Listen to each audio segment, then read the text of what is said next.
It's August 1941. Near Leningrad, Senior Lieutenant Zinoviy Kolobanov and his KV-1 tanks stand ready to defend a critical crossroads. His mission: stop a German column of 22 tanks and 2 anti-tank guns with no reinforcements in sight. As the enemy rumbles into Tank Alley, Kolobanov springs his trap. In a relentless assault, his crew destroys tank after tank, while their KV-1 absorbs over 100 hits. By the end, Kolobanov's unit had obliterated 43 enemy tanks in one of the greatest armored victories of World War II. How did 5 tanks accomplish the impossible, and what made the KV-1 unstoppable? The forest was quiet, save for the distant thunder of approaching engines. Zinoviy Kolobanov sat still in the steel belly of his KV-1 tank, listening to the faint rattle of branches against the hull. Inside, the air was thick with tension and the faint scent of oil and sweat. He glanced at his crew, each man sharp-eyed and steady, despite what lay ahead. The tank's periscope revealed the narrow dirt road below, cutting through the dense woods. That road was the Germans' only viable path, and Kolobanov had turned it into a gauntlet of death. His KV-1, hulking and impenetrable, was hidden behind a veil of trees. Beside him, 4 more KV-1s waited silently, their engines off to maintain the illusion of an empty forest. The rumble grew louder, closer. Kolobanov's hands clenched the periscope handles. The first tank emerged, a Panzer E, its turret swiveling cautiously.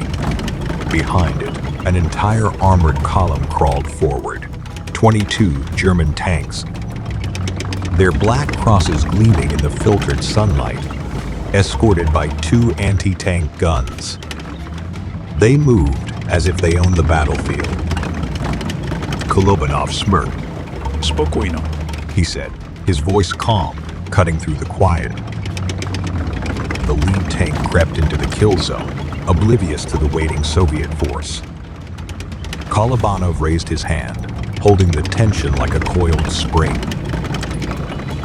When the moment was perfect, he brought it down like a hammer. "Ogłos." The KV-1's cannon roared, a thunderclap that split the air. The shells slammed into the Panzer IE side, and the tank exploded in a brilliant fireball. Black smoke billowed into the sky as the burning wreck blocked the road. The German column screeched to a halt. "Zagazai." Kolobanov barked, his voice cutting through the chaos. Gunner Andrei Yusov and loader Sergei Nikolaev worked in perfect harmony inside the tank. The shell clicking into place with practiced efficiency. Another thunderous shot followed, and a second Panzer erupted in flame. The Germans scrambled, their crews spilled out of hatches, pointing and shouting toward the tree line.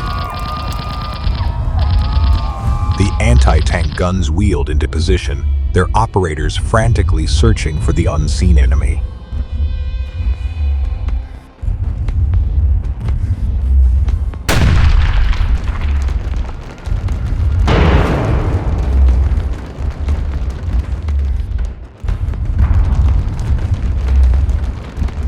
Kolobanov watched through the periscope as the first anti-tank gun fired.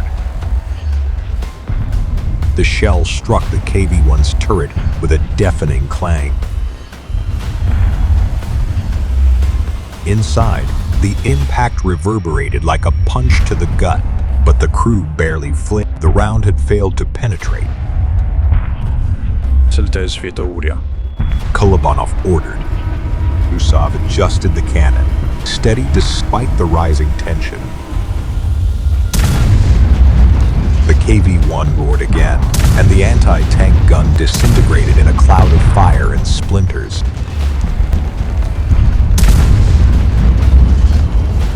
The second gun fired, narrowly missing the Soviet tank. Before it could reload, Kolobanov's crew obliterated it with another precise.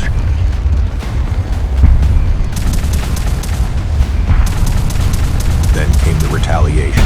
The German tanks opened fire, their rounds pelting the KV-1 like a hailstorm of steel.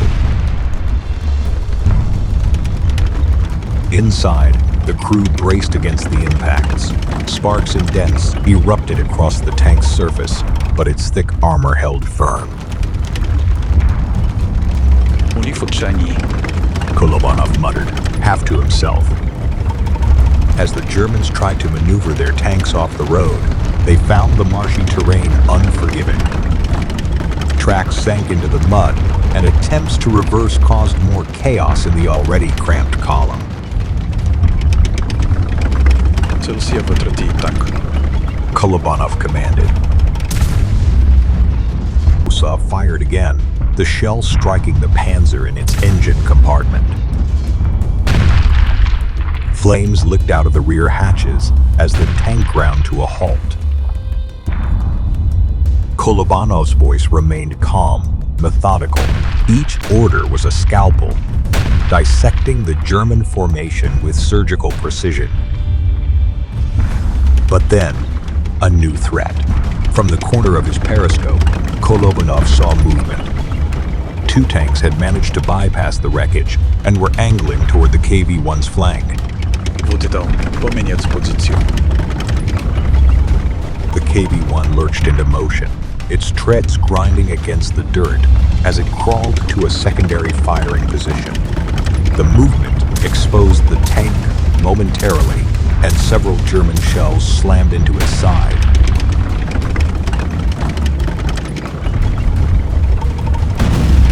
One struck the track, throwing up sparks and a deafening screech of metal.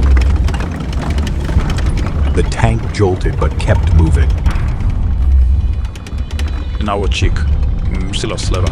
Ogon.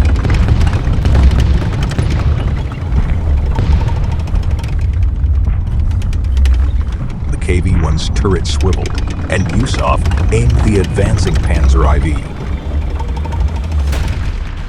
The round struck true, shattering the enemy tank's turret and sending debris flying.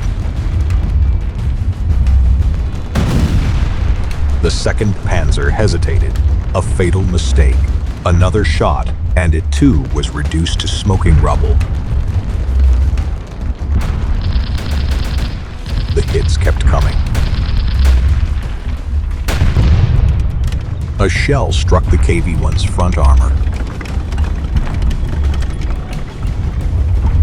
The impact rattling the crew and showering them with dust from the interior. For a split second, Kolobanov thought the hull might give, but it didn't. The KV-1 was holding, battered but unbroken. Считайте уничтожены. Kolobanov called out, his adrenaline surging. 17. Usov replied. Dogdodiem do 20.